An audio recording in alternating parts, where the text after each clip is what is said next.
Buenos días, apreciados hermanos. Dios le bendiga.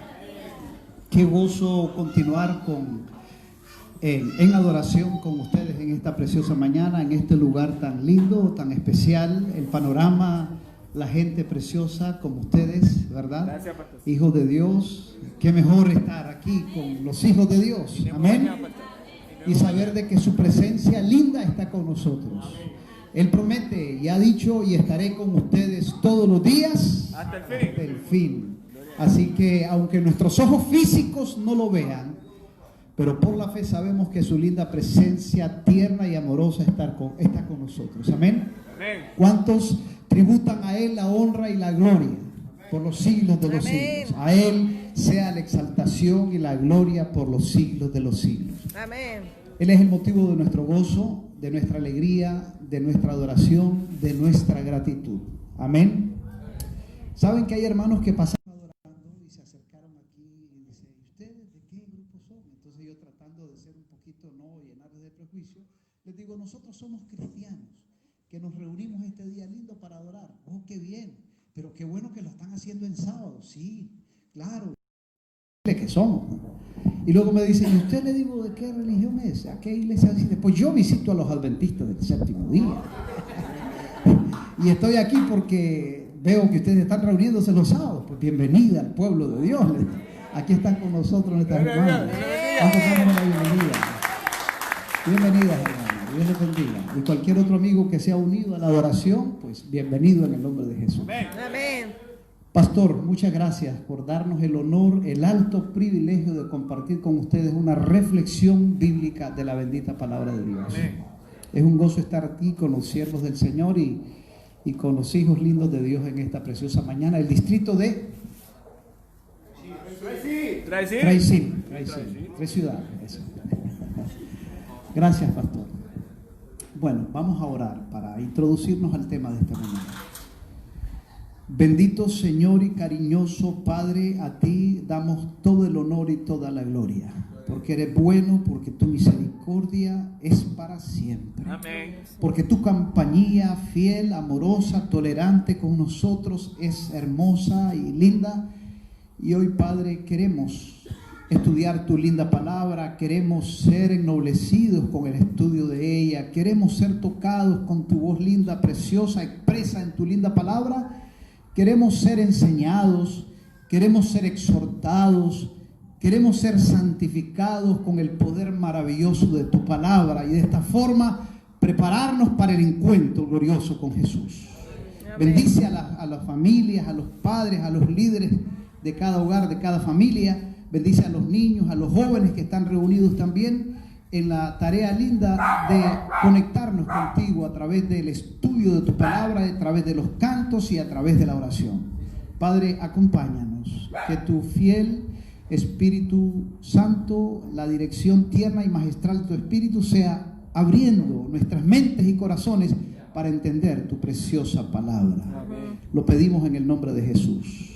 Gloria a Dios. Amén. Gloria a Dios. Muy bien, algunos pensaron en reflexionar en las parábolas de Jesús. Amén. Así es, ¿verdad? Entonces, bueno, las parábolas son hechos o vivencias de la vida real, pero también son historias ficticias. Por ejemplo, una historia que es ficticia, que realmente no ocurrió en la realidad: Abraham, el seno de Abraham y Lázaro, el rico y Lázaro, esa es la palabra. Es una parábola ficticia, pero Cristo las tomaba de las leyendas o cuentos, por así decir, que usaba la gente, que eran cosas muy conocidas a las personas, y de esas parábolas Él las retomaba para enseñar principios profundos e importantes de las verdades eternas del reino. A veces usaba parábolas de la vida real, de las vivencias que las personas tenían. Por ejemplo, los campos. En los campos se siembra. Y entonces Él les habló de la parábola del sembrador. Y les habló de los tipos de terreno. Les habló también de la semilla que caía. Y entonces, a través de esas vivencias que tenían los agricultores, les enseñaba lecciones poderosas y eternas para bien de ellos, para santificación de ellos, para enseñarles los principios de su reino. Por ejemplo, otra parábola linda que utilizó especialmente a los que usaban y guiaban ganado, la parábola de la oveja perdida. Eran vivencias que los judíos especialmente tenían. Eran ovejeros o eran ganaderos y su ganado era mayormente ovejas. Así que les habló de la parábola de la oveja perdida.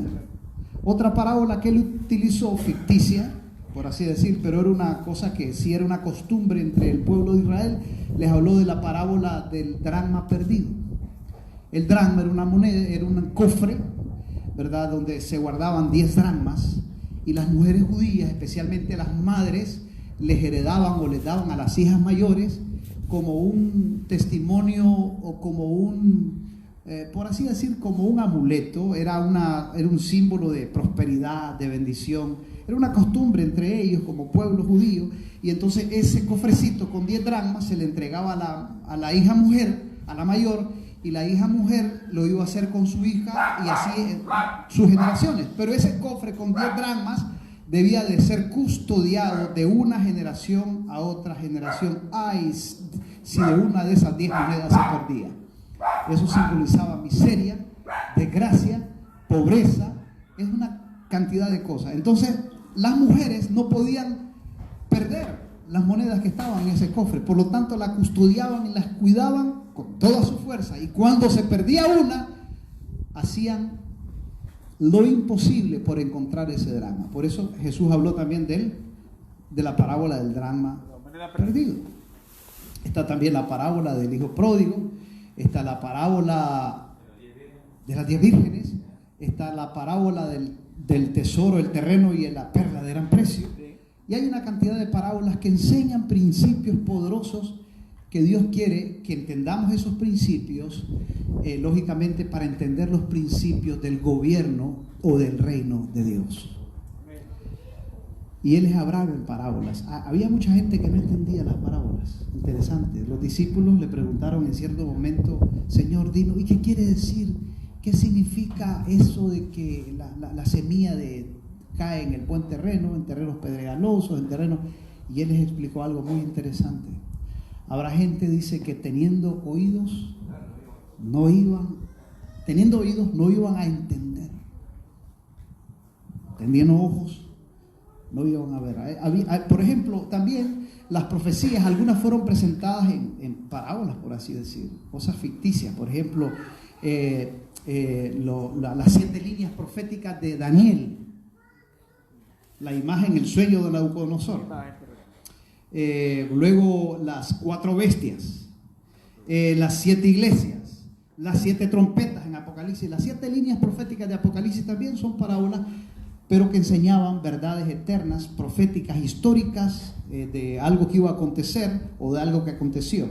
Así que Jesús y Dios usa ese método para enseñarnos cosas muy grandes. Hoy voy a compartir una parábola con ustedes. Voy a tratar de, bajo la dirección de Dios y el estudio de su palabra, compartir algunos principios eternos, teológicos, poderosos, que se encuentran en la parábola de las fiestas de las bodas. Mateo capítulo 22, vamos a leerlo y vamos a extraer algunos principios, no todos, pero al menos algunos principios importantes que afloran fácilmente, que pueden revelarse acerca de las verdades eternas del reino que todo cristiano debe entender.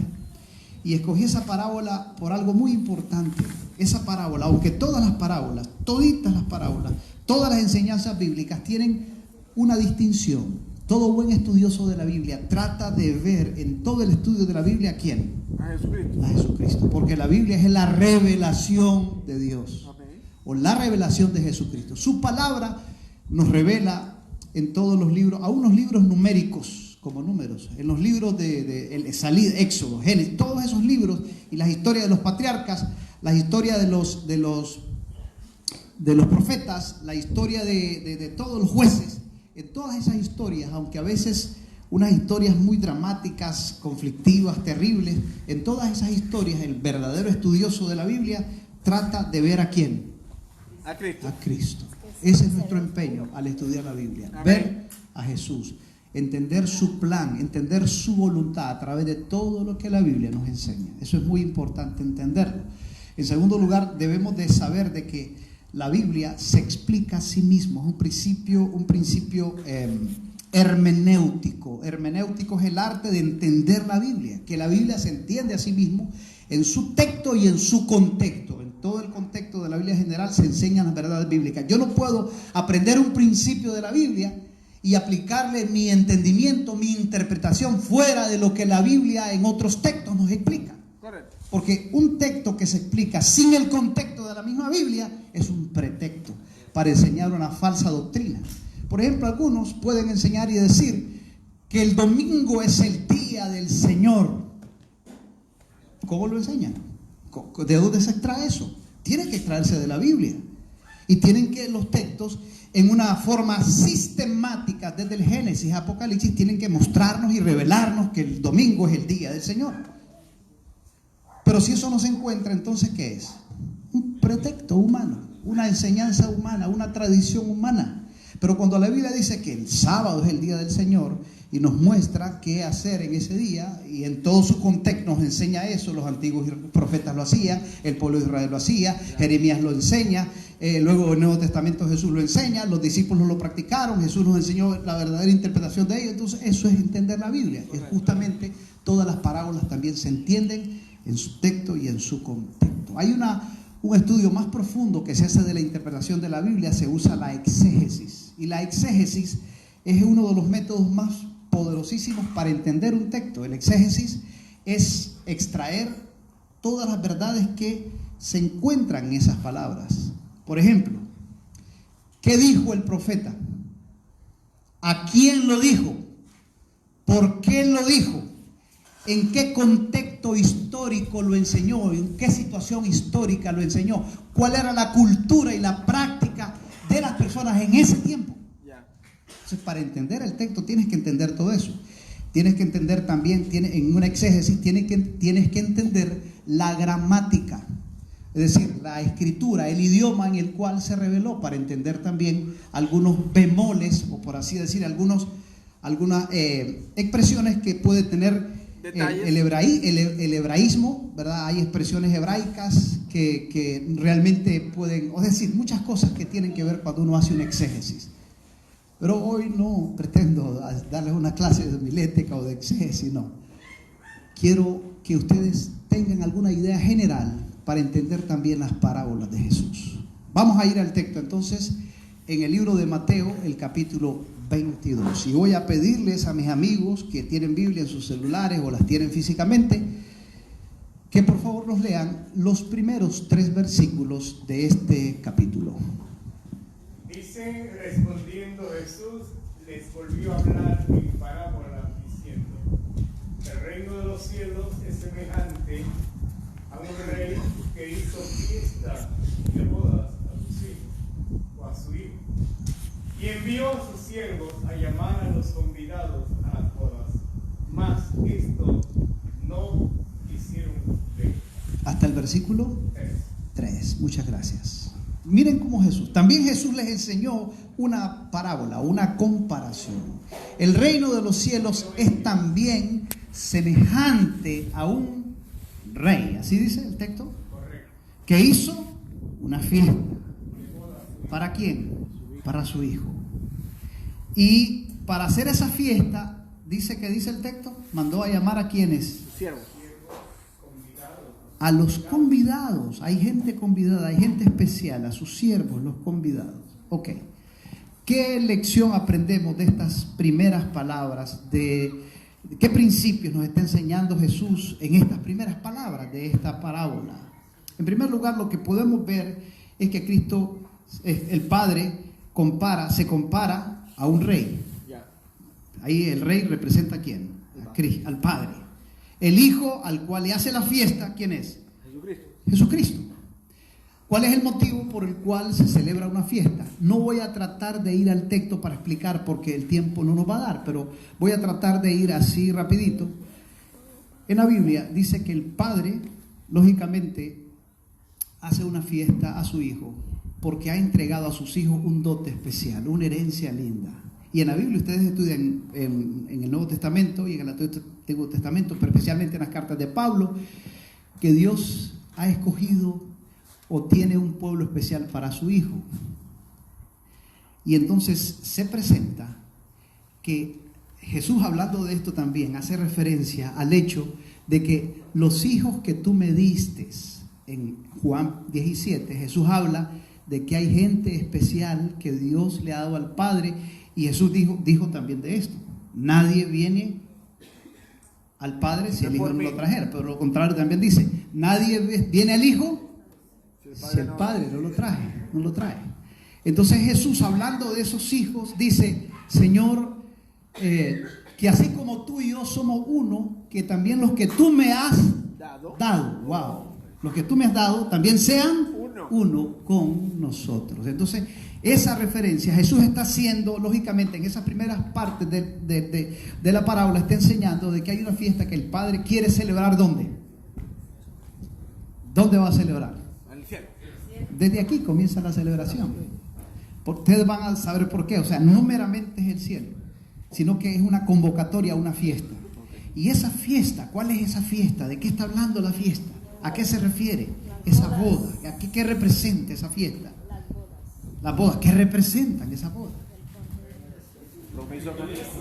¿Saben qué representa esa fiesta, esa alegría? La salvación, la alegría de la salvación. Si hay algo que debe de alegrar a los hombres, es la salvación. Por eso los ángeles, cuando vinieron a anunciar el nacimiento de Cristo, dice: he aquí, no teman, no tengan ningún temor. ¿Quiénes eran los que estaban con miedo? Los pastores que estaban velando en la noche y estaban pensando en la promesa del Mesías. Cuando la estrella viene anunciando ese nacimiento que iba a ser en Belén, entonces llegaron que los ángeles en una gran, en una gran fiesta, una gran gloria, una gran alegría, en una algarabía, gracias por esa palabra, en una gran algarabía, en una alegría llegaron. Y entonces cuando llegan con la gran alegría, el alboroto, bueno, disculpen la palabra, ¿no? O sea, una fiesta, venía un tumulto de ángeles que formaba una luz extraordinaria que los reyes también vieron. Y cuando llegan a los collados de Belén, encuentran a los pastorcillos, y aquella luz los alumbra y los deja atolondrados a ellos. ¿Y qué tienen ellos?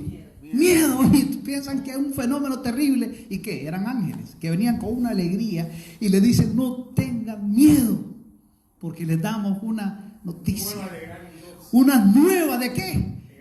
Fiesta, de alegría. Les damos la noticia que va a traer alegría a la raza humana, la fiesta. Amén. Ese anuncio es justamente lo que representa la primera parte de la parábola. Está diciendo: vayan y anuncien ¿a quién? A los judíos primero. Convidados. Hay gente convidada, hay gente escogida, porque no eran los cananitas, no eran los filisteos, no eran los amorreos. Los amorreos. Ahora, Dios no escoge a Israel por ser un pueblo especial, porque, bueno, eran bien portados, porque era gente muy buena, porque era, Jesús dijo de ellos, o porque era la creminata. No, Jesús dijo de ellos: no es que Dios los escoge a ustedes por ser los mejores, no, sino por ser los más últimos. Y Pablo lo reafirma ese pensamiento y dice: ¿por qué Dios escoge a los seres humanos? Porque Dios escoge lo necio del mundo, a los que dicen saber. ¿Por qué escoge Dios a los pobres del mundo? O a los que dicen ser. Entonces Dios escoge a este pueblo no por ser especial, sino que en su soberana y sabia voluntad decidió escoger a la familia de Abraham. Amén. ¿Por qué? Puede haber sido otra persona, pero en su soberana y en su decisión soberana, Él sabe por qué. No es porque algunos piensan: no, es que Dios tiene un conocimiento anticipado de las cosas, y como Dios anticipadamente conocía el comportamiento bueno de Abraham, por eso Dios lo llamó.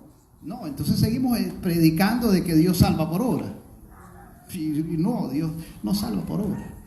Y Dios te escoge no por el buen comportamiento que tú tienes o que tendrás. Dios te escoge por misericordia. Amén. Y Pablo dice: te escoge por gracia, nada más. That's it. Y no es que tú te portes bien o que merezcas más que otros. No. Me doy a entender, esto es muy importante que lo entendamos. Dios te escoge porque en su soberana voluntad, porque a Él le plació. ¿Y qué puede discutir el barro al alfarero que lo hace? Y si quiere hacerlo, perdón, no estoy entrando al tema de predestinación, pero miren lo que Pablo utiliza en esto. ¿Quién es el barro para que le discuta al alfarero por qué me hiciste un vaso de honra o por qué me hiciste un vaso de deshonra? ¿Verdad? Es decir, lo que Pablo está enseñando allí es que los seres humanos no somos competentes para discutir con Dios. Su soberana voluntad es perfecta. Amén. Y como su soberana voluntad es perfecta, no podemos cuestionar a Dios en las decisiones que Él toma. Simplemente respetarlas y aceptarlas. Amén. Amén. Eso es lo que está enseñando Pablo ahí. Y cuando Dios te llama, no tienes por qué cuestionar a Dios. Y te dice, sal de tu tierra, de tu parentela, del lugar que te gusta, al lugar que yo te voy a mostrar. ¿Pero dónde? ¿Dónde es? ¿A cuál distancia? ¿Qué tanto sol hace por ahí? ¿Y crees que es bueno para vivir? No cuestiones a Dios, no le preguntes. La fe simplemente obedece. Y eso es lo correcto. Amén. Entonces es lo que Dios está diciendo. A Dios no podemos cuestionarle. ¿Por qué a Él sí, a mí no? ¿Cosa de Dios? Simplemente glorifica a Dios. Amén. A Jacob también y a Esaú aborrecí. ¿Por qué? Ahora, esa palabra hay que entenderla, esa expresión, aborrecí en el griego, no está diciendo que Dios odia, porque Dios no odia a nadie. La expresión que se utiliza en el original, en esa palabra, especialmente la que el pastor nos está citando, dice amó menos.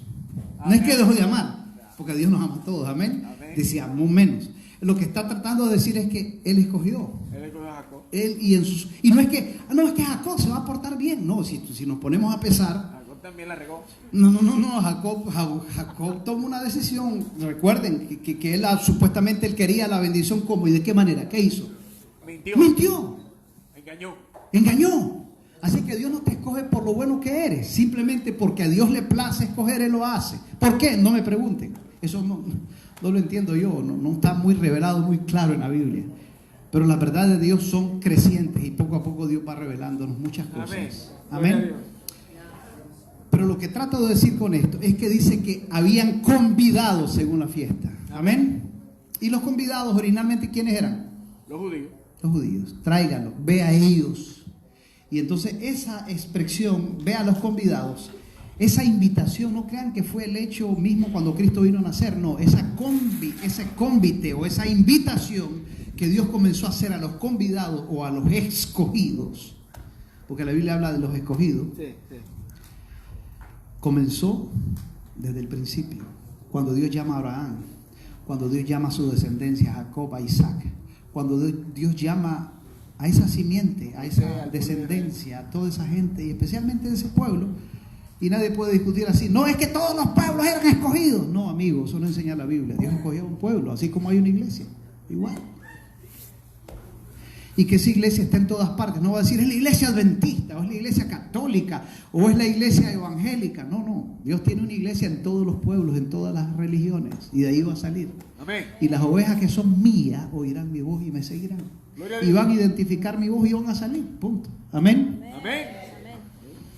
Así que de la misma forma, este texto está enseñando de que hay convidados y que Dios llamó a esos convidados. Pero escuche bien, el ser convidado, escuche esto, no usurpa el libre albedrío que Dios ha concedido a todos los hombres.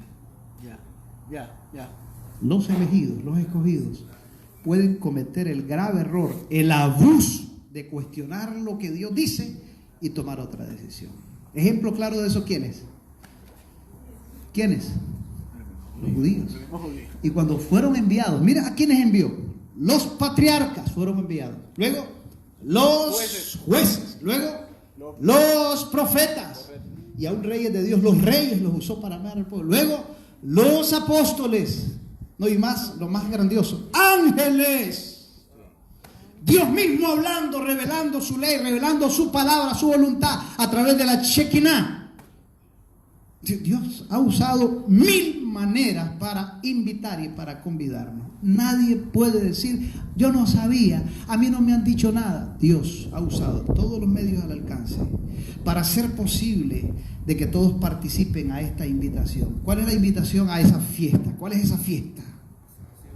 La salvación. Gloria a Dios. ¿Y qué dice Dios en esa parábola? No, sigamos leyendo el versículo 4. Pastor, si usted ya comenzó, ayúdenos. Está bien. Sí, el 4. Volvió a enviar a otros siervos diciendo: decid a los convidados que aquí he preparado mi comida, mis toros y animales engordados Wow. han sido muertos, Ujú. y todo está dispuesto, venía la boda, mas ellos sin hacer Hasta ahí nomás. caso. Miren esa enseñanza. ¿Qué nos enseña? ¿Qué principio del reino Cristo está enseñando? Aquí. Vengan a las bodas. Todo se ha... Preparado. No es que yo estoy intentando hacer una boda. No es que yo voy a... No es que yo voy a improvisar para que nos alegremos. No, no, no. Es algo que estaba Preparado. preparado. La salvación no es algo que salió debajo la manga de Dios. Antes de que tú y yo fuésemos creados, Dios preparó un plan especial para garantizar la vida de la raza humana. Amén. Pese al accidente que hemos vivido, que ustedes y yo conocemos, que es el Pecado. pecado. Pero Dios se anticipó. Dios diseñó un plan especial. Ya. O sea, Dios nos creó con un seguro de vida por Amén. cualquier accidente. Amén. Alabado sea el nombre de Cristo. Gloria a Dios. Gloria al Señor. Dios preparó un plan especial. O sea, un plan, escuche esto, infallable. Infallable. Un plan perfecto. Gloria a Dios. ¿Cuál es el plan perfecto? La salvación de La salvación. Y no es algo que Dios, ahora yo voy a tratar de buscar cómo resolver este problema con los hombres. ¡Ah, qué bárbaro! No es que Dios está preocupado por eso. Dios al crearnos sabía lo que iba a pasar, ¿o no? Sabía. Sí, sí, él todo conoce de antemano. Él es omnisapiente. Todo lo sabe, todo lo conoce, desde el principio hasta el final. Amén. Amén. Por lo tanto, cuando dice que todo está preparado, está haciendo alusión al principio del reino, de que Dios no es un Dios que improvisa las cosas, es un Dios previsorio, que todas las cosas las tiene, escuche esto, bajo control soberano. Nada de lo que pasa es un susto o una cosa que sorprende a Dios. No hay nada que sorprenda a Dios. Amén. Amén. Ese principio se enseña ahí. Dios, no hay nada que todo lo tiene preparado, todo lo tiene listo. La segunda lección, la salvación no es un intento de Dios. No es que Dios está procurando a salvarte. Escúchame esto.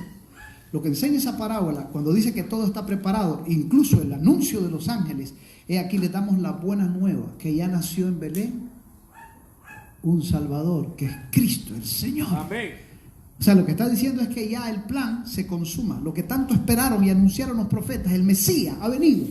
Y el plan, aquí les anunciamos las buenas nuevas. El año, dice el texto, la expresión de los ángeles, el año de la buena noticia. Escuchen, había un año de la buena noticia. ¿Saben cuál era el año de la buena noticia? Según lo que en las fiestas judías se celebraba, el año de la buena noticia. El año de la buena noticia, ¿saben cuál era? El año del jubileo. ¿Por qué? Es el año, el buen año, el mejor año para los judíos, era el jubileo. ¿Y qué significa jubileo? Gozo. ¿Qué más? Alegría. ¿Qué más?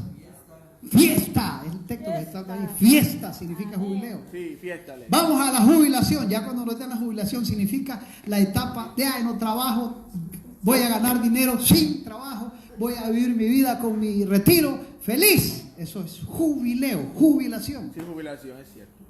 Pero el problema es que los hombres ahora están acortando más los años y dicen, bueno, ahora no te vas a retirar. Me dijeron que en un país, no voy a decir el nombre, lejos de aquí, cerca de allá, que los años ahora son 70. Te puedes jubilar con 70 años. Bueno, ¿y qué fiesta va a tener el pobre hombre? ¿Qué va a jubilarse? ¿Cuál va a ser el jubileo de él? Sí, de 70 a 80. Todas las cascaritas vamos a entregar a la fiesta, ¿no? Por eso nosotros vamos a retirarnos más temprano. Ya nos decidimos retirarnos a los 50 para festejar. Amén. Gloria a Dios. Gloria a Dios. Sí, sí, sí. Así que el jubileo era el año especial. ¿Y por qué era especial el jubileo? ¿Por qué era especial? ¿Qué pasaba en el jubileo? Los que han leído un poquito la Biblia. La tierra. ¿Qué significa? ¿Qué más? Te volvía la tierra. ¿Perdón? Te pagaba toda la deuda. La deuda se perdonaba. ¿Qué más, pastor? ¿Qué más? El jubileo le perdona la deuda, la tierra se daba sin cultivar. O sea, la tierra que había sido tuya, que alguien la compró, volvía al dueño original. Tú eras esclavo Te y la te vendo liberaba. por cuántos años nada más. 50. O sea, la tierra, o sea, como Dios dice, te daré la tierra por heredad. A los judíos no se les podía expropiar. Había una ley civil que decía, tú vendes tu tierra, pero después de 50 vuelve a ti o a tus generaciones. Sí, vuelve. Wow, no quedas pobre nunca. El esclavo volvió otra vez. El esclavo que fue esclavo porque por deuda, porque no tenía con qué pagar y tuvo que pagar con un servicio voluntario, obligado, esclavizado. A los 50 años dejaba de ser esclavo. Entonces ese era el año hubo el jubileo. Las tierras valían menos cada vez que se acercaba Libertad. el jubileo. Sí, valía menos. Porque, bueno, ¿a cuántos años estamos del jubileo? A 10 años, ok, te compro la tierra por 10 años y vale tanto. Entonces, entre más cerca del jubileo, las tierras eran más Barata. baratas. Que hay que devolverla. Un esclavo valía menos cuando más se acercaba El jubileo. al jubileo. 2 años, no más. Se dio un drama. O sea, los judíos y todo, perdón, los esclavos y las tierras valían menos cada vez que nos acercábamos al jubileo. ¿Por qué? Según la ley que Dios había establecido, ¿qué significaba? Hay que devolver todo. Hay que devolver todo, los pobres dejan de ser pobres, los endeudados dejan de ser endeudados, los expropiados dejan de ser expropiados, porque todos vuelven a su bendición. Lo que te quitó la vida, Dios te lo devolverá. Amén. Amén. Tremendo. ¡Wow! ¡Qué lección! Entonces, eso están anunciando los ángeles. Y les dicen, ¿saben qué? Familia humana, el jubileo viene. Ya les anuncio el jubileo. No es que viene, ya está. Les damos las buenas nuevas. Ya las buenas nuevas, las nuevas de gran gozo que será para todo el pueblo. El año de la buena voluntad de Dios, dice el texto. ¿Cuál es el año de la buena voluntad de Dios? Vuelvo a repetirle. El jubileo. Y ese año de la buena voluntad, ¿cuándo llegó? Según el texto. ¿Cuándo llegó esa fiesta? Cuando Cristo nació. Amén. Amén. Cuando Él nace, entonces comienza la fiesta. ¿Cuál fiesta? La fiesta de la salvación. Ya no hay condenación. Eso significa todo lo que el diablo te quitó, Ya te lo voy a devolver. ya Olvídate. está, ya es tuyo. Amén. Ya nació Cristo. Porque un hijo no es nacido. Romanos 8:5. Ahora pues, 5:1. Ahora pues, ninguna condenación. Hay para los que están en Cristo Jesús.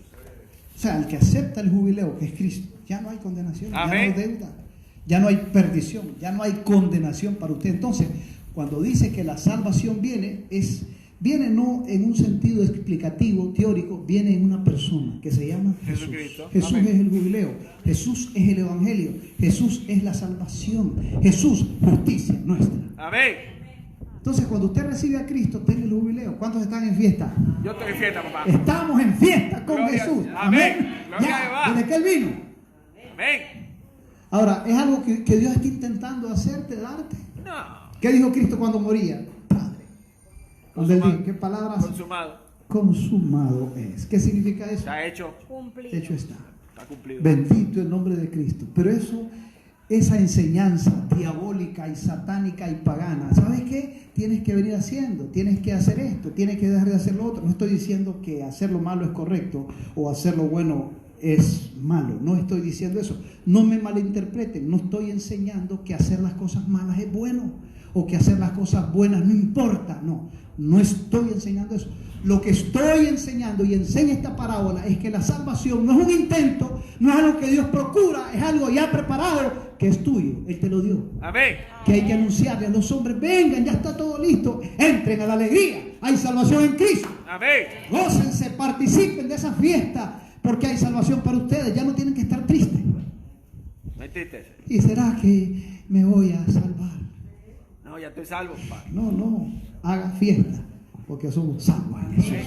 Gloria a Dios. Yo lo recibí, ahora pues no hay ninguna Condenación. condenación. ¿Verdad? ¿Y qué es el juicio investigador? Ahí lo vamos a ver, ahí está el juicio investigador. Es que Dios va a leer y va a ver qué. Sí, hay un juicio. Vamos a ver qué dice la palabra, ahí está. Vamos a llegar a eso. Entonces, esa parábola enseña que la salvación es algo hecho y que Ya preparado. el año de la buena voluntad de Dios ya es nuestro. Amén. Ya estamos en la fiesta. Y hay un canto que dice, estamos de fiesta con Jesús desde que lo recibimos. Amén. Ya, gloria a Dios. Bendito el nombre de Cristo. Gloria a Jehová. ¿Cuántos glorifican el nombre de Dios por eso? Amén. Saben que a alguna gente no les gusta aceptar eso, no, les molesta. Yo no sé por qué. O el orgullo, la soberbia humana, no sé. No, es que a mí me tiene que costar algo. No, a mí yo no me gusta nada gratis. A mí no me lava. ¿Quién le dijo eso? ¿Por qué le dijo? ¿Qué lo motivó a Pedro? A mí no me lavas. Ah, sí. ¿Saben qué? El espíritu de orgullo que él se sentía indigno es que no merezco eso. ¿Saben qué? El orgullo te lleva a no perdonarte a ti mismo, a no aceptar la bendición, el favor de Dios. Es simplemente orgullo. Sí. A mí no ¿Y me la- qué es la justificación por la fe? Es abatir en el polvo la gloria del hombre y hacer por él lo que él no No puede hacer por sí él mismo. mismo. Gloria a Jehová. Y Dios tiene que, ¿sabes que algunas personas que no quieren entender este mensaje, Dios les hace, o Dios permite que le den la vuelta a las situaciones difíciles de la vida? Y cuando la rueda los muerde y los machaca, entonces aprenden, entienden. Y a veces algunos que con todo eso no Al entenderán. tablazo. A ladrillazo. Cintorazos.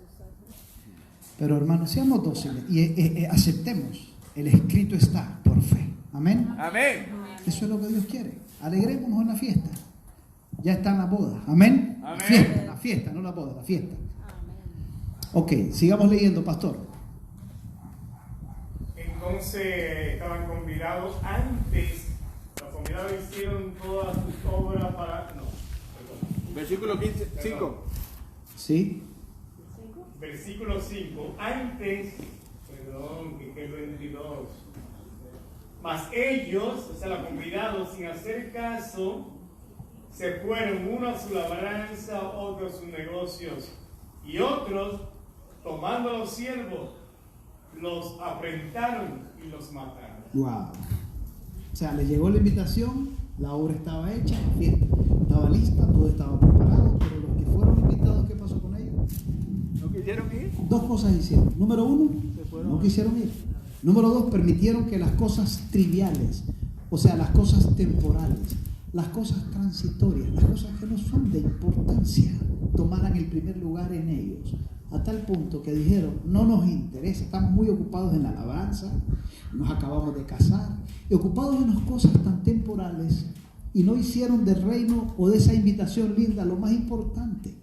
Cuando Pablo dice, buscad vuestra salvación con temor y temblor, no está hablando del hecho de que tú tienes que temblar y hacer cosas para salvarte. No, eso no enseña Pablo. Lo que está diciendo Pablo es, atiende lo que es tuyo. ¿Sabes por qué? Si tú descuidas esta invitación linda, si tú rechazas, si tú permites que las cosas temporales y transitorias de la vida ocupen el primer lugar por encima de lo más importante, por encima de lo que Dios ya te ha dado, oye, tienes que temblar porque lo que te viene es duro. Entonces, lo que está diciendo Pablo es que esta invitación no se puede poner en segundo plano. Hay que hacer de eso lo más importante. Amén. Amén. Hay que hacer de esta fiesta lo más grande, lo más lindo, nuestra prioridad. Eso es lo que está diciendo. Ahora bien, ¿qué sigue diciendo el texto? Miren qué tremendo. Dios no los desecha inmediatamente. Ahora, ¿qué otra enseñanza que aprendemos ahí? Que el libre albedrío que ellos tenían, o sea, los convidados, los escogidos, pueden tener libertad ¿de qué? De aceptar o de rechazar. Eso enseña, de aceptar o de rechazar. Y miren qué hicieron, no solamente se ocuparon en las cosas temporales, no solamente, sino que también rechazaron la invitación. Y en tercer lugar, ¿qué hicieron? No solamente eso, ¿qué hicieron? Mataron a la gente. Afrentaron, o sea, los avergonzaron, los pusieron en ridículo, no le atendieron esa palabra que venía a través de los profetas, a través de los enviados de Dios, no les dieron, no había respeto, no había reverencia, no le daban importancia a lo que Dios decía a través de sus enviados especiales. Y no solamente eso, ¿qué más hicieron? Lo mataron después. Los mataron.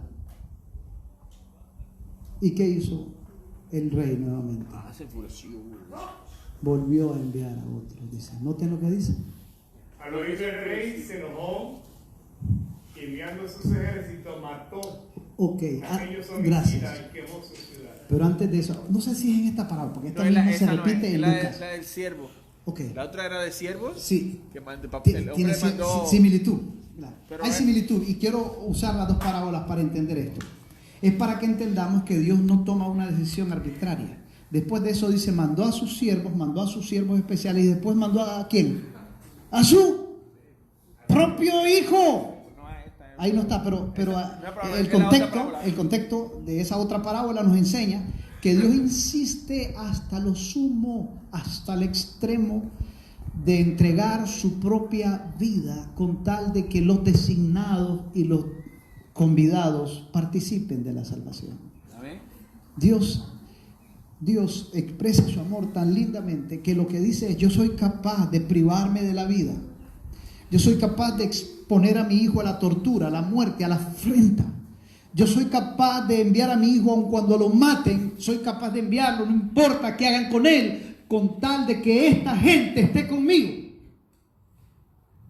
Isaías 58 revela lo que Dios hizo para hacer posible que las personas acepten. ¿Qué cosa?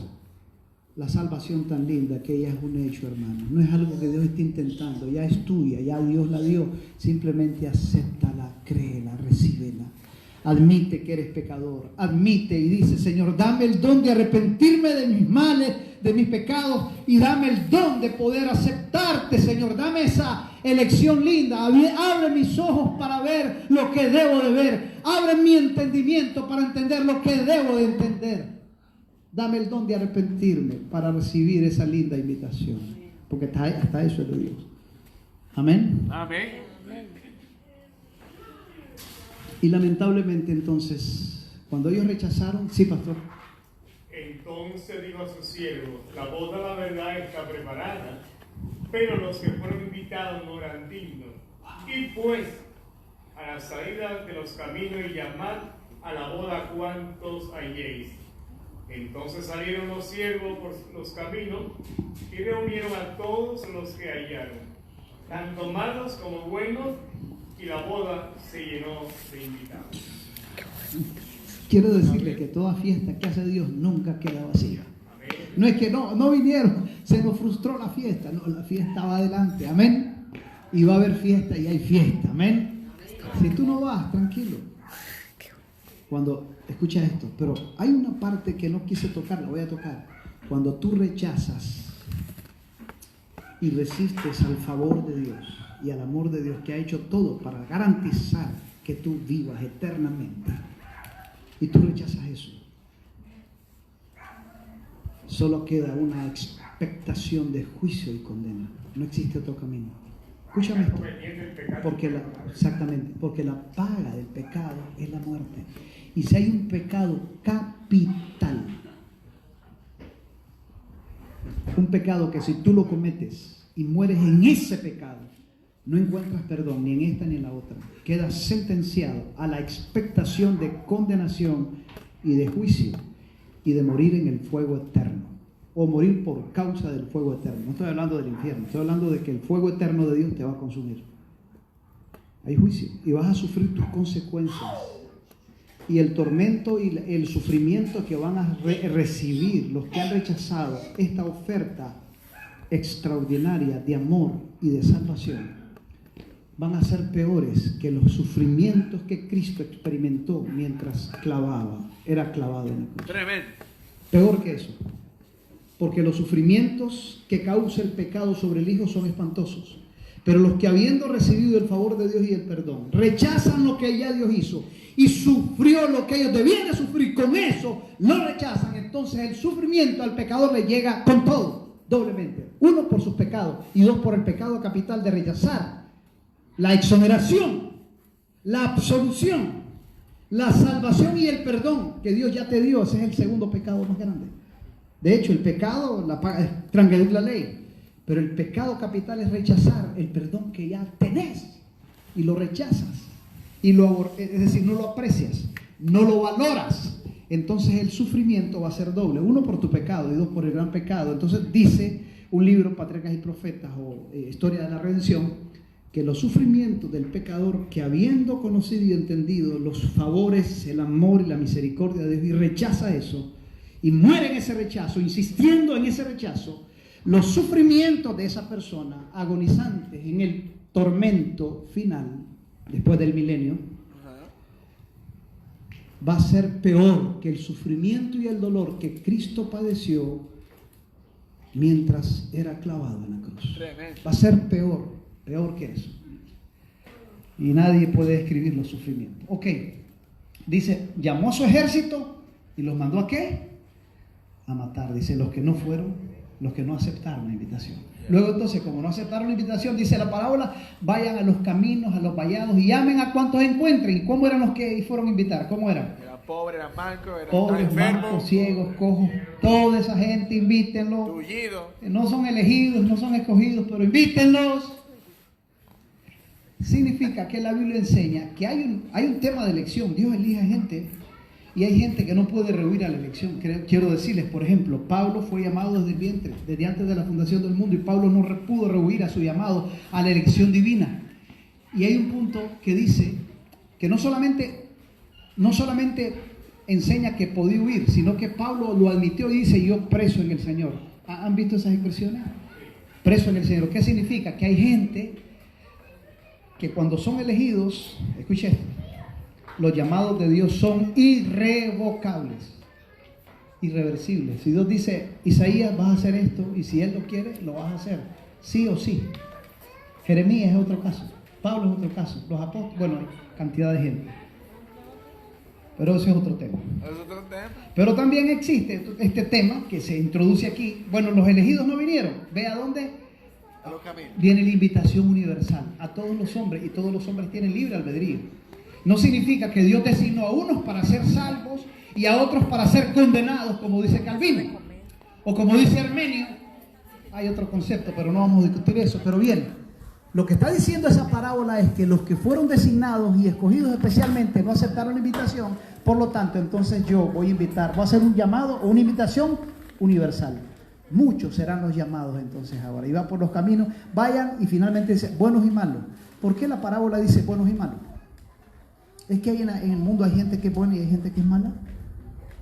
Según el contexto bíblico, ¿hay gente buena y hay gente mala? Según la Biblia, ¿qué dice la Biblia? ¿Hay gente buena y hay gente mala? No, disculpen. Correcto. La Biblia dice que todos son malos, y la justicia nuestra es como trapo de inmundicia, dice el profeta Isaías. Y Pablo dice: no hay bueno ni aun uno, no hay quien entienda. Jesús le dijo al joven rico: maestro bueno, ¿qué bien haré? No hay ninguno bueno, sino solo uno, Dios. O sea, hay muchos pasajes que nos enseñan que no hay ni uno bueno, pero hay gente que cree ser buena, y hay gente que humildemente admiten que son Malo. malos. Por eso en la parábola dice buenos y malos, porque aunque todos son malos, hay algunos que dicen: no, si yo no ofendo a mi vecino, yo no me meto con nadie, yo vivo mi vida, trabajo, y ¿qué mal puedo tener? ¿Qué necesidad tengo de un Salvador si soy bueno? Parábola del fariseo y publicano. Publicano y el fariseo, uno que se creía bueno pero era perverso, y el otro que era malo y lo admitió. Pero todos somos malos. La grandeza más, valga la redundancia, lo grande y lo más grande es admitir humildemente: soy pecador, necesito un Salvador. Amén. Amén. Para ir cerrando, escuche esto, sigue leyendo, pastor. La parte del juicio viene, usted ofreció. Ahí.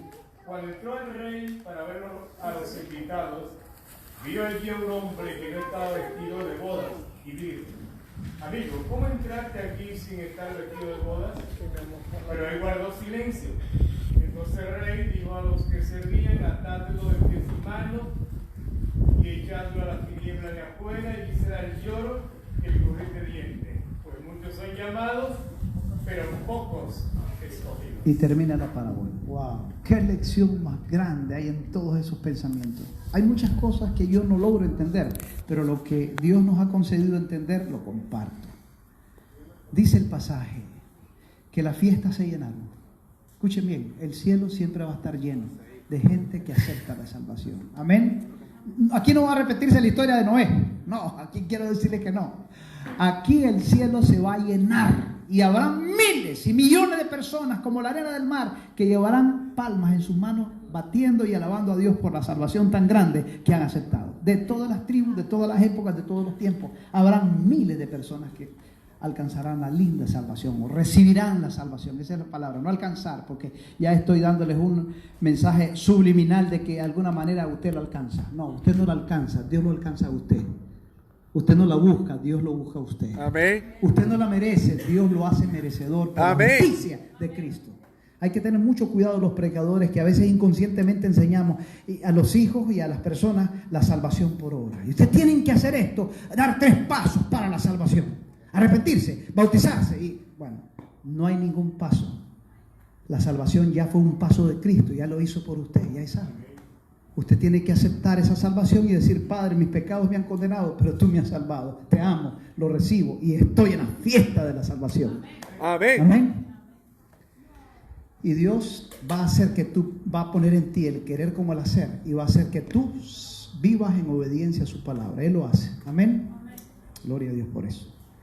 Ahora dice el pasaje que la fiesta se llenó, pero luego termina diciendo que hay un juicio. ¿Y cómo se ilustra el juicio allí? ¿Quién llega a la fiesta? Dice el texto, el Padre, el Rey, entra a la fiesta, ahí están todos los salvos, ahí están todos metidos en la fiesta, todos están celebrando, pero en la fiesta, según la costumbre del tiempo, a los que entraban a la fiesta les daban un traje especial, vestido. ¿Y cómo era ese vestido? ¿Tenían que comprarlo? ¿Cómo era? Regalado. Todo el que tenía que entrar, póngase este vestido porque usted va a entrar a la fiesta. Que la gente era pobre, tenía que ropa de fiesta. Nada, y un traje de ropa era carísimo. Se dice que Eliseo le iban a arreglar unos trajes, recuerda, y el Jesse buscó cómo se lo regalaran a él. Sí. La ropa de Cristo fue partida porque era tan valiosa, las ropas tejidas a mano eran muy caras. Cuando una persona tenía 5 vestidos era millonario. Sí, era uno eran que tenía ropas muy caras, sí. Sí. Bueno, pero dejemos eso. Entonces las ropas eran regaladas. Todo el que quería entrar, póngase la ropa. Y el que tenía la ropa entraba y participaba de la fiesta. Ahora en la Biblia, en todo el contexto de la Biblia, ¿qué simbolizan las ropas? La justicia de Cristo. Eso dice la Biblia en Apocalipsis 19. La justicia de Cristo. ¿Qué es la justicia de Cristo? La salvación. La salvación. Pero ¿saben qué significa, además de lo que ha dicho el pastor? La vida perfecta de Cristo. Eso significa la justicia. O sea, la vida justa y perfecta, impecable. Cuando tú entras a la salvación, recibes un traje. ¿Quién es ese traje? Cristo. ¿Y cómo es Cristo? Perfecto en todo. Te cubre totalmente. Amén. Y a la luz del Padre, ¿cómo luces? Oh, igualito a Cristo. Oh, y como dice mi hijo, en el cual tengo complacencia. Y Él te trata como un hijo. Y trató a su hijo como tú y yo merecíamos ser tratados. El hijo ya fue maltratado por el buen trato que recibimos nosotros. Tremendo. Un intercambio. Sí, entonces Dios te mira a ti, cuando tú estás en Cristo, Dios te mira a ti, perfecto, impecable, santo. Escúchame esto, si tú te mueres, por eso es que algunos, cuando morimos en Cristo, somos salvos. Sí. Pablo dijo, para mí el vivir y el morir. ¿Por qué? No, es que hay un proceso en mí, hasta que yo alcance el límite voy a ver si me salvo. No. Si tú mueres en el proceso, estás cubierto. Amén. Estás perfecto en Él. Gloria a Dios. Estás santo en Él. Amén. Estás justo en Él, porque tienes el traje. El problema es que no lo tengas. Y justamente en eso consiste el juicio. No es que Dios va a medirte y a pesarte por las obras. La única obra que se va a pesar, escucha esto, en el juicio, lo que Dios investiga únicamente es que si tú has aceptado la gracia, si por fe la recibes, si la crees. Escúchame esto, el justo por su fe vivirá. Pero hay de aquel que está midiéndose como el fariseo. Señor, yo soy así, te doy gracias, porque no soy como aquel. Diezmo de todo lo que gano. No digo que es malo diezmar. Sí, hay que diezmar hasta el comino y eneldo. Hay que ayunar, es bueno ayunar. Pero ninguna de nuestras obras nos hace meritorios ni más dignos que otras personas por hacer o dejar de hacer. Yeah. Las obras no salvan a nadie, amigo. Ni la obediencia a la ley nos salva. Porque la única obediencia que nos salva, si en caso hubiera obediencia, es la obediencia perfecta. Y en el contexto de los hombres, ¿quién obedece perfectamente? ¿Hay alguno? Puede ser que yo me haya equivocado. ¿Hay alguno aquí, pastor, en su distrito que usted lo conozca que es perfectamente obediente? No hay ninguno. No hay ni siquiera uno. Si vuestra justicia, bueno, hay una justicia poderosísima, mucho mejor que cualquier justicia de los nuestros, más ética, más moral que cualquiera de nosotros. ¿Saben cuál era esa justicia? La justicia de los escribas y fariseos. Sí. Cuando más fariseos llegaron a ver en Israel, fueron 6,000 maestros. Lo que ellos dicen, vívanlo, practíquenlo. Justicia como la de ellos, no hay ningún israelita, ni mucho menos un pagano como nosotros. Bueno, cuando eran gentil, pues la palabra. Pues si vuestra justicia no fuera mayor que la de ellos, no entraréis. O sea, lo que está diciendo es que si usted quiere entrar por obras, Bueno, se le va a poner. Pasé el examen que quiso pasar el joven rico. ¿Por la ley quieres obedecer? ¿Por la ley quieres ser salvo? ¿Seguro? Te voy a hacer un examencito. Vende todo lo que tienes, da de comer a los pobres. Ahí está duro. O sea, con la mitad de la ley nada más, porque no le habló del amor a Dios. El amor a Dios viene después. La primera es, da todos tus bienes y dalo de comer a los pobres. ¿Qué expresaba allí? ¿El amor a quién? Al prójimo. ¿Y qué es amar al prójimo? Guardar los últimos 6 mandamientos de la ley. Ya. Y luego le dice, y tú sígueme. ¿Qué parte de la ley es esa? Los primeros mandamientos. ¿Amor a quién? Amor a Dios. ¿Realmente obedeces la ley? O bueno, muéstrame que amas al prójimo y muéstrame que me amas a mí. Sígueme. Primero ama al prójimo y luego me seguís. Vas a guardar así la ley. Ningún te la lo dijo. ¿Y qué dijo el hombre? No, pues se fue ¿Pasó el examen? No, se quemó. Y era justo, un fariseo, un escriba. Amigo, por obediencia perfecta a la ley nadie puede salvarse. Escúchame esto. La única manera como tú y yo podemos ser salvos, Pablo lo explicó en estas palabras bíblicas o teológicas, como quieras llamarle. Solo nos dice así: por gracia ustedes han llegado a ser salvos. A cambio de nada, Dios les regaló la salvación. Amén. ¿Sí? ¿Estamos claros por eso? ¿Cuántos están contentos por eso? ¿Sí? Cuando tú recibes el traje, recibes el favor inmerecido. Cuando tú te pones el traje, puedes entrar a la fiesta. ¿Y el examen del Padre cuál era? ¿Quién tiene el traje? Sencillo. ¿Quién tiene la justicia? Escúcheme esto. Cuando la iglesia revele perfectamente el carácter de Cristo, entonces Él vendrá a reclamar a lo suyo. ¿No hay una cita así del Espíritu de Profecía? ¿Cuándo Dios va a reclamar a lo suyo? Cuando la iglesia revele perfectamente el carácter de su Hijo. Pero algunos legalistas diciendo, enseñan, soberbios, entonces tenés que hacer esto. No, está bien hacer lo bueno. Yo no digo que no hay que hacer lo bueno, pero dejan a un lado lo que realmente es la cura del pecado. Es aquí el Cordero de Dios que quita el pecado del mundo. Es el traje. ¿Quién es el traje? Pablo dijo, usted es tan perfecto en Cristo, le dijo.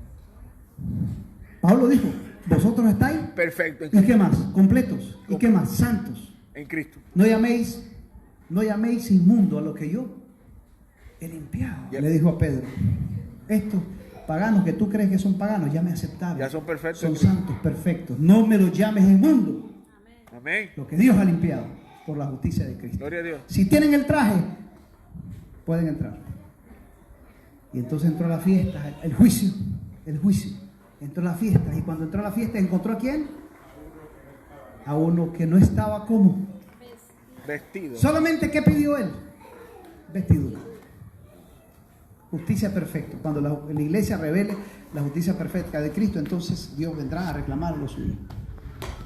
Entonces estaba el hombre, no sé, la pregunta es, amigo, la palabra muy amable, amigo, ¿cómo puedes estar aquí en la fiesta de la salvación sin estar vestido de boda? ¿Sabe qué enseña eso? Hay muchos que somos religiosos en el mundo de la salvación de Dios, en la religión, en la celebración del jubileo. Hay muchos que estamos mezclados. Pero hay muchos que aunque estamos dentro de la fiesta, no tenemos las vestiduras justas de Cristo. Y podemos estar adorando el sábado. Y podemos estar diezmando si ustedes quieren. Y eso está bien. Y podemos estar haciendo algunas cosas, pero la mente no ha entendido el plan.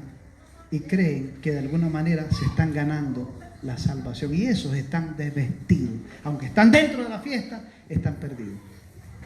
Como el drama, perdido ¿dónde? En la casa. En la casa. Hay mucha gente así, lamentablemente. Eso es lo que enseña la parábola. Que no nos pase a nosotros eso.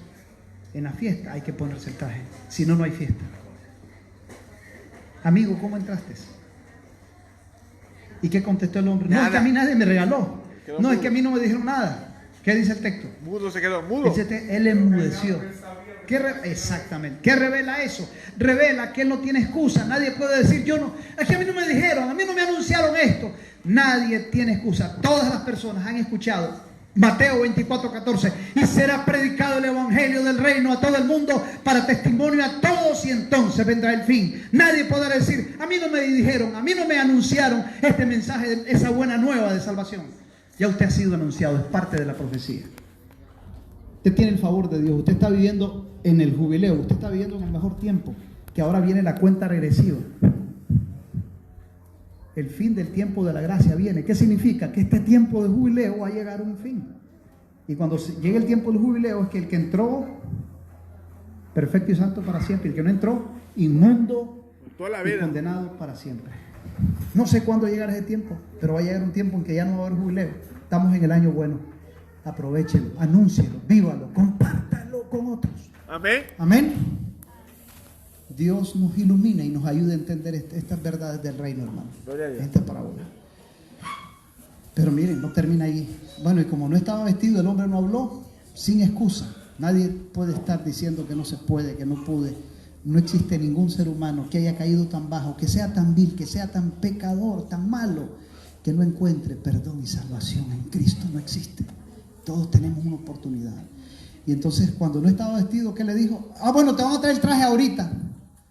¿Se podía eso? Amárrenlo y sáquenlo, no. Ya La gracia ahí termina. Cuando vos estás en la fiesta de la salvación y llegue el tiempo del juicio investigador, solo para ver, ¿tienes el traje? En algún tiempo de la historia, después de la ley dominical o antes de la ley, no sé, yo no puedo profetizar eso, pero llegará un tiempo en que va a terminar. ¿Estás en la gracia? ¿No estás en la gracia? ¿Entiendes la gracia? ¿Has comprendido? ¿Has amado la gracia? ¿La recibes? ¿La crees por fe? El justo por la fe vivirá. Lo que voy a medirte es que si tienes el traje y lo escuchaste, lo entendiste, pero no, tu soberbia no te permitió aceptar eso. ¿No tiene el traje? me lo estoy aquí haciendo. Voy a comprarlo ahorita. No va a haber tiempo ya. Es ahora o nunca. Amén.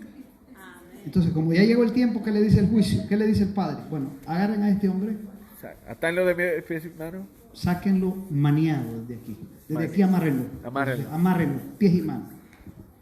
Ya no se puede hacer nada. Pies y manos. Échenlo a la oscuridad.